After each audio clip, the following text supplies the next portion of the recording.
Today, we're diving into a vision for humanity's future that completely redefines our place in the cosmos. It's a massive two-part blueprint. One part is about the revolutionary new worlds we could build among the stars, and the other is about the kind of society we could become once we're living inside them. Just think about that for a second. For decades, right, our big space dream has been focused on Mars or the Moon. But what if the best place for humanity to really expand and thrive isn't on some dusty, low-gravity rock, but inside enormous, custom-built worlds floating right here in our own cosmic backyard? At the heart of this whole idea is something called the O'Neill cylinder, a concept that's been around since the 70s. So picture this. Two gigantic cylinders, we're talking miles long, spinning in opposite directions. That rotation creates a force that feels just like gravity for anyone living on the inner surface. This isn't science fiction, it's straight-up physics. What's incredible is that these habitats are designed to solve the biggest problems of living off-world. You get to engineer a perfect Earth-like 1G of gravity, which is absolutely critical for our long-term health. You can have natural sunlight, but without any of the bad weather. And you can create these vast, beautiful new landscapes using materials from the moon and asteroids, which means our growth is no longer stuck on the surface of a single planet. And when you stack it up against a colony on the moon or Mars, well, the advantages just become crystal clear. An O'Neill cylinder wins on the most important factor for our health: full Earth-like gravity. It provides a perfect, controlled climate, not a hostile alien one. And maybe most importantly, while planets are finite, the number of these habitats you could build is, in theory, totally limitless. Jeff Bezos, who is one of the biggest champions of this idea today, really puts it perfectly. He's not just talking about surviving in space. He's talking about creating an environment that is, by every measure, better than Earth. A perfect paradise, engineered by us, for us. Now, you got to understand, this isn't something that's going to happen tomorrow. This is a multi-generational mission. The roadmap is pretty clear. First, you have to build the road to space with fully reusable heavy-lift rockets. Then, you have to master mining resources like water from the moon. And only then, once all that infrastructure is in place, can we even begin to build these giant, incredible habitats. Okay, so we've got the hardware figured out, the physical structure.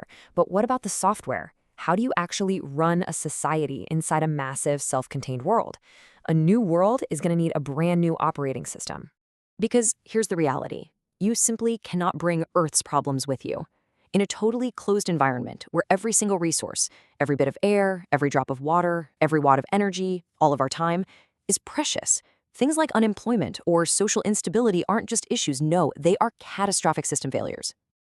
And this is where a proposed new system called Etherbios enters the picture. It's designed from the ground up to be the political and economic engine for these new worlds. Think of it as a social ecosystem, built for maximum efficiency, sustainability, and really for unlocking human potential. And some of its ideas are, well, they're pretty radical. How does a 3-hour workday sound? Yeah, you heard that right. The thinking is that through extreme efficiency, advanced automation, and making sure every single citizen contributes their unique talent, you can get way more done in a lot less time. The whole economic model is a complete teardown and rebuild. The goal is zero unemployment. Everyone has a valuable role to play. There are no taxes. Instead, companies contribute 9% of their profits directly back to the community. And housing? It's not something you just buy. It's something you earn through your contributions to society, like your education or your years of work. So that's the economy. But how would this place actually be governed?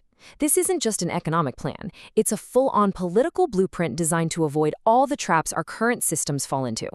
The most critical design principle of this whole system is that power flows from the bottom up. So instead of laws coming down from some professional political class, they actually rise up directly from the citizens themselves.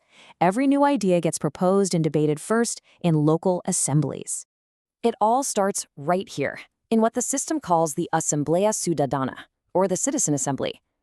This is ground zero for active sovereignty. It's the place where literally any citizen can propose a law, push for political action, and hold their representatives directly accountable. It's meant to be a non-stop, active democracy. Now, if a proposal gets enough support in those citizen assemblies, it moves up to the next level, the Parlaforum. This is the big stage, where the best ideas get a more serious debate and face a final vote. It's the end of a legislative cycle that began, you'll remember, directly with the people. And for a really important check on all that power, the system has something called the Gran Asamblea de Sabios, the Great Assembly of Wise Men. As you can see, this is a chamber of pure experience. Every member has to be over 60. Their job isn't to make laws, but to provide wisdom, oversight, and historical perspective. And they have real teeth, the power to advise and even discipline politicians who step out of line. You can see the whole philosophy here is a direct answer to the historical failures of governments on Earth. So you ask, who gets the final say? The answer is the organized citizens. How do you limit the people at the top? Well, you have multiple independent groups watching over them. And how do you avoid cronyism? Simple. Advancement is based only on proven, transparent merit. So you see, it's really a two-part vision for our future. The O'Neill cylinder is the physical home. You could call it the body. And this Etherbios ecosystem, that's the societal framework. That's the mind and the soul that's going to bring it all to life. And really, this is the ultimate point. The goal isn't just to move humanity to a new address in the solar system. The real once-in-a-species opportunity of building a new world from scratch is the chance to build a better civilization, to literally upgrade our entire way of living together. Which leaves us with one last really fascinating thought.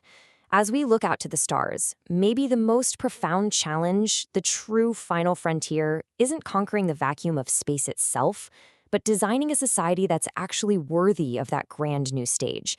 What kind of humanity will we choose to become?